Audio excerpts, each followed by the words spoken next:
இன்றைக்கு நாம் தியானிக்க இருக்கிற வசனம் நீதிமொழிகள் 16ஆம் அதிகாரம் 9வது வசனம். மனுஷருடைய இருதயம் அவனுடைய வழியை யோசிக்கும், அவனுடைய நடைகளை உறுதிப்படுத்துகிறவரோ கர்த்தர். இன்னைக்கு கர்த்தர் நம்மோடு இடைப்படுகிறார். மனுஷனுடைய இருதயம் அவன் வழியெல்லாம் யோசிக்கும், என்ன செய்யலாம் ஏது செய்யலான்னு எல்லாமே யோசிக்கலாம். ஆனால் அந்த நடைகளை உறுதிப்படுத்துகிறவர் யார்? கர்த்தர் தான். அந்த காரியங்களை வாய்க்க பண்ணுகிறவர் கர்த்தர் தான். அதனால மனுஷனுடைய இருதயத்தின் எண்ணம் அநேகமாக இருக்கும், ஆனால் கர்த்தருடைய யோசனை தான் நிலை நிற்கும்னு நீதிமொழிகள் 19:21 பார்க்குறோம். அப்போ நாம் நினைக்கிற நினைவுகள் எல்லாம் அவருடைய நினைவு அல்ல. இல்லை, நாம் எவ்வளோதான் யோசிக்கலாம், ஆனால் அதை நடத்தி முடிக்கிறவர், அதை உறுதிப்படுத்துகிறவர் கர்த்தர் தான். அப்போ நம்மளுடைய காரியங்களை முதல்ல நம்ம தேவனுக்கு தெரியப்படுத்தணும் இல்லையா? உன் வழிகளை கர்த்தருக்கு ஒப்புவி, அப்பொழுது அவர் உன் காரியத்தை வாய்க்க பண்ணுவார். அப்போ நல்ல மனுஷனுடைய நடைகள் கர்த்தராலே உறுதிப்படும்னே சங்கீதம் 37:23 பார்க்குறோம். அப்போ அவர்களுடைய நடைகளை கர்த்தர் உறுதிப்படுத்துகிறார். அவனுடைய வழியின் மேல் அவர் பிரியமாக இருக்கிறார். அப்போ நல்ல மனுஷன் போதே அவனுடைய வழியும் அவனுடைய நடைகளும் எப்படி தான் இருக்கும்? சரியாக தான் இருக்கும், நீதியாக இருக்கும், உண்மையாக இருக்கும் இல்லையா? கர்த்தருக்கு பிரியமானவனாக இருக்கிறான். அப்போ அவனுடைய நடைகளை கர்த்தர் காத்து கொள்கிறார். அவன் தள்ளுண்டு போவதில்லைன்னே சொல்கிறார். கர்த்தர் அவன் தமது கையினாலே அவனை தாங்குகிறாராம். அவன் விழுந்தாலும் அவன் தள்ளுண்டு போக மாட்டான், அவனை கர்த்தர் தன் கரங்களினாலே தாங்குகிறார். ஏன்னா நீதிமான் 7 முறை விழுந்தாலும் அவனை எழுந்திருப்பான்னே வேத வசனம் சொல்லுது. நீதிமொழிகள் 16:1 பார்க்குற மனிதனுடைய யோசனை மனுஷனுடையது தான். மனதின் யோசனைகள் மனுஷனுடையது, நாவின் பிரதி உத்தரம் கர்த்தரால் வரும். அப்போ நம்ம யோசிக்கிறது சிந்திக்கிறது எல்லாம் நம்முடையதாக இருக்கலாம், ஆனால் அந்த வாயிலிருந்து பிறக்கிற ஒவ்வொரு வார்த்தை யாரால தான் வருது? கர்த்தரால் தான் வருது இல்லையா? அதே போல் கர்த்தருடைய வாயிலிருந்து பிறக்கிற ஒவ்வொரு வார்த்தையினால தான் மனுஷன் பிழைப்பான் இல்லையா? மனுஷன் அப்பத்தினால் மாத்திரமல்ல, அவருடைய வாயிலிருந்து பிறக்கிற ஒவ்வொரு வார்த்தையினாலும் பிழைப்பான்னே இருக்கு. அப்போ இந்த பிரதி உத்தரமும் யாரால தான் நமக்கு வருது?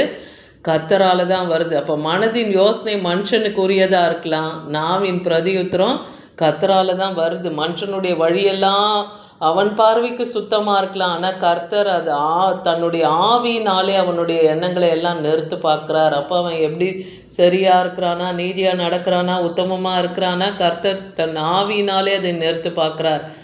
அதனால இன்றைக்கி உங்களுடைய வழிகளை உங்களுடைய யோசனைகளை எல்லாமே கர்த்தருக்கு ஒப்புவிங்க. எந்த ஒரு காரியத்தை செய்வதற்கு முன்பாக கர்த்தருடைய கரத்தில் அந்த வழிகளை ஒப்பு கொடுங்க. நீங்கள் நடக்க வேண்டிய வழியை உங்களுக்கு காண்பிப்பார். அவர் போதித்து உங்கள் மேல் கண் வைத்து உங்களுக்கு ஆலோசனை சொல்லுவார். விசுவாசிங்க. என்ன சங்கீதம் 32:8 அப்படி தான் சொல்லுது. நான் உனக்கு போதித்து நீ நடக்க வேண்டிய வழியை உனக்கு காட்டுவேன், உன்மேல் என் கண் வைத்து ஆலோசனை சொல்லுவேன்னு சொல்கிறார். அதே போல் நம்மளை பிரயோஜனமான வழியிலே நடத்துவேன்னு சொல்கிறார்.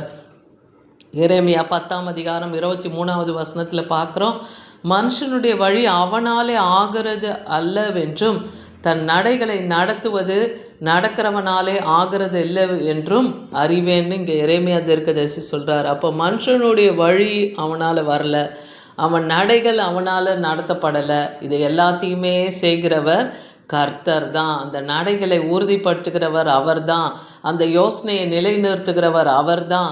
மனுஷனுடைய வழியின் மேலே அவர் பிரியமாக இருக்கிறாரு. அப்போது நல்ல மனுஷன் அவன் விழுந்தால் அவன் தள்ளுண்டு போக மாட்டான். மனுஷனுடைய நினைவு யோசனை அநேகமாக இருந்தாலும் கர்த்தருடைய யோசனை தான் நிலை நிற்கும். இன்றைக்கி நாம் 1000 காரியங்களை யோசிக்கலாம், ஆனால் எல்லாமே நிலை நிற்க போகிறது அவருடைய எண்ணம், அவருடைய சித்தம் தான். அதுதான் கர்த்தருக்கு விரோதமாய் ஞானமும் இல்லை, புத்தியும் இல்லை, ஆலோசனை இல்லை என்றே சொல்லப்படுது. குதிரை நாள் யுத்தத்துக்கு ஆயத்தமாகும், ஆனால் ஜெயம் யாரால தான் வரும்? கர்த்தரால் வரும். சீட்டு குலுக்கி கூட மடியில் போடப்படலாம், ஆனால் காரிய சித்தி கர்த்தரால் தான் வரும். அப்போ எல்லாமே தேவனால் தான் வரும். அதை நாம் விசுவாசிக்கணும். ஏன்னா அந்தத்தில் உள்ளவைகளும் ஆதி முதற்கொண்டு செய்யப்படாதவைகளையும் பூர்வ காலம் முதற்கொண்டே உங்களுக்கு அறிவிக்கிறேன்னே சொல்கிறாரு. என் ஆலோசனை நிலை நிற்கும், எனக்கு சித்தமானவைகளை நான் செய்வேன்னு ஏசாயா 46:10 சொல்கிறார். அப்போது கர்த்தர் தமக்கு சித்தமானதை செய்வார். அவர் கரத்தில் தான் நம்ம காரியம் வாய்க்கும். அதனால் நாம் பதட்டமாக போய் எதையும் செய்யாதபடிக்கு தேவனுடைய கரத்தில் நம்முடைய வழிகளை நம்முடைய காரியங்களையும் ஒப்பு கொடுத்து அவர் சமூகத்தில் காத்திருக்கும்போது அதற்கான வழிகளை நமக்கு கற்று ஆலோசனையும் தருவார். அப்போ அவர் தனக்கு சித்தமானதை நமக்கும் செய்து முடிப்பார். எல்லாமே தேவன் நமக்கு நன்மைக்கு ஏதுவாக தான் செய்வார், எதுவும் தீமைக்காக இருக்காதுன்றதை நாம் விசுவாசிக்கணும். ஏன்னா படைத்தவருக்கு நமக்கு என்ன தரணும்னு தெரியும் இல்லையா? நம்ம வழி எப்படி இருக்கோன்னு அவருக்கு தெரியும். அதனால் நம் நடையை உறுதிப்படுத்துகிறவர் கர்த்தர் என்பதை நாம் விசுவாசிப்போம். ஆமென்.